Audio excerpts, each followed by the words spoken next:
అందరికీ నమస్కారం. అస్సలాము అలైకుం. నేను మీ రజాక్ అలీ, ఆంధ్రప్రదేశ్ రాష్ట్ర minority Congress party minority general secretary మరియు పాణ్యం నియోజకవర్గపు కర్నూలు కార్పొరేషన్ 16 వార్డుల ఇన్ఛార్జ్. ఈరోజు ముఖ్యంగా మీ ముందుకు రావడం ఎందుకంటే 10వ తరగతి పరీక్షలు రాస్తున్నటువంటి విద్యార్థుల తల్లిదండ్రులతో ఒక చిన్న మెసేజ్ ఇద్దామనుకుంటున్నాను నేను సోషల్ మీడియా ద్వారా. దయచేసి తల్లిదండ్రులు, కేవలం 4 రోజులు మాత్రమే ఉంది పిల్లలకు. ఈరోజు గురువారం కాబట్టి 3 రోజులు మాత్రమే ఉంది వాళ్ళకి ఎగ్జామ్కి. అయితే వాళ్ళతో ఎక్కువ సన్నిహితంగా ఉండడాన్ని మీరు అలవాటు చేసుకోండి. ఏదో పక్కింటోళ్ళో ఎదురింటోళ్ళో వాడికి ఎక్కువ మార్కులు వస్తున్నాయి, నీకు రాయలేదు, ఎట్లా రాస్తావో, మా విలువ పోతుంది, మాకు మర్యాద ఉండదు, ఇలాంటి తెలివిలేని మాటలు దయచేసి మాట్లాడొద్దండి పిల్లల ముందర. ఎగ్జామ్ రాసే మొదటి రోజు నుంచి రిజల్ట్ వచ్చేంత వరకు వానికి కంటికి రెప్పలాగా మీరు కాపాడుకోండి విద్యార్థినులను. ఎందుకంటే చాలా చిన్న మనస్తత్వం ఉంటుంది వాళ్ళకు.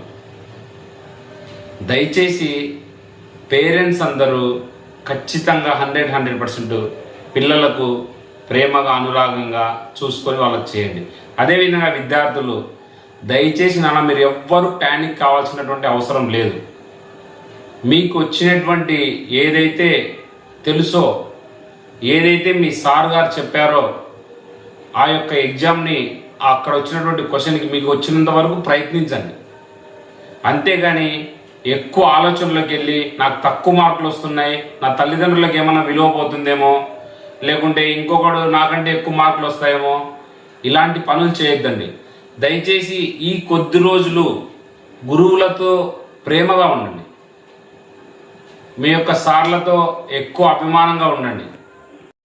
అభిమానంగా ఉంటూ వారు చెప్పినటువంటి గైడెన్స్ తీసుకోండి. ఏదైనా డౌట్ ఉంటే మీకు దాదాపు 4-5 సంవత్సరాల నుంచి ఒకటేసారి చెప్తుంటారు కాబట్టి వాళ్ళ నెంబర్ తీసుకొనైనా కూడా మీకు రాని విషయాన్ని తెలుసుకొని ఎగ్జామ్ ఫస్ట్ ఎలా ఫిల్అప్ చేయాలి ఏంది అని దీనిపైన ఫోకస్ పెట్టండి. దయచేసి కేవలం 10th క్లాస్తోనే లైఫ్ అయిపోయిందని మాత్రం అనుకోవద్దండి. ఖచ్చితంగా అందరు రాయండి, నీట్గా రాయండి. ఎలాంటి ఆలోచనలకు లోన్ కాకుండా, ఎలాంటి లోన్లీకి ఫీల్ కాకోకుండా, ఏమి లేకుండా, మీకంటే మీ స్నేహితుడు బాగా చదువుతున్నాడు, బాగా చెప్పగలుగుతాడు అన్నప్పుడు మొహమాటం లేకోకుండా మీరు దాదాపు 1 సంవత్సరం పాటు కలిసే చదివింటారు కదా, అలాంటి వ్యక్తి దగ్గర మీకు మొహమాటం కూడా అవసరం లేదు. అలాంటి వ్యక్తులతో కూడా గైడెన్స్ తీసుకొని చదువుకొని పేరెంట్స్కి మంచి పేరు తెచ్చేలాగా మీరు కూడా తెండి.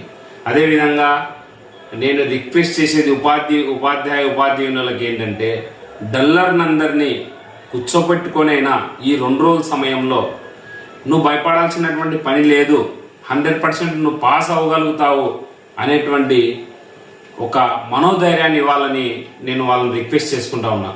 ఎందుకంటే ఎంత చేసినా ఏం చేసినా కొంతమందికి అది దేవుడి తప్పో ఏమో కానీ గుర్తు ఉండకపోవచ్చు. అలాంటి వ్యక్తుల్ని మీరు దృష్టిలో పెట్టుకొని వాళ్ళని దగ్గరికి తీసుకొని, నీకేం పర్లేదు నాన్న, బాగా రాయగలుగుతావు, ఒకవేళ లేకపోయినా కూడా మీకు చెప్పినట్టు చెప్పని చెప్పేసి ఒక మంచి గైడెన్స్ చేయాలని వాళ్ళకి రిక్వెస్ట్ చేసుకుంటున్నాను.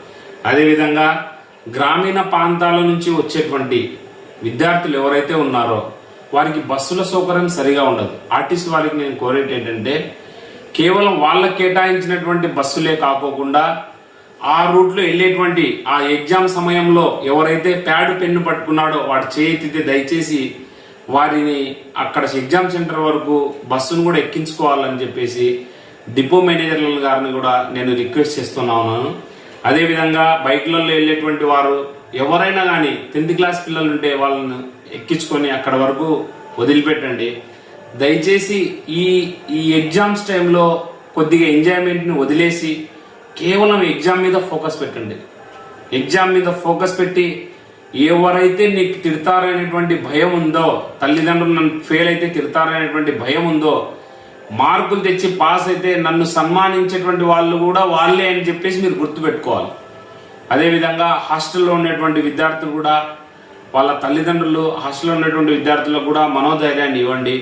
దయచేసి ఏదో మనకు పరువు పోతుందనో పక్కింటోడు ఏదని అంటాడేమో అవన్నీ కాకుండా మీ రక్తం పంచుకొని పుట్టినటువంటి బిడ్డకు ఖచ్చితంగా మీరే రక్షణగా ఉండాలి. రక్షణ ఉండి విద్యార్థులను వారికి కావాల్సినటువంటి ప్రతి చిన్నది ఇస్తూ ఎగ్జామ్ ఎలా రాసావు, ఓకే పర్లేదులే, ఏం పర్లేదు, నెక్స్ట్ రేపటికి ఎగ్జామ్ చదువుకో, ఏదైనా వాళ్ళకి హెల్ప్ చేసి, ఏదైనా పనులున్నా కూడా దయచేసి సోమవారం నుంచి ఎగ్జామ్ స్టార్ట్ అవుతుంది 16వ తారీఖు నుంచి.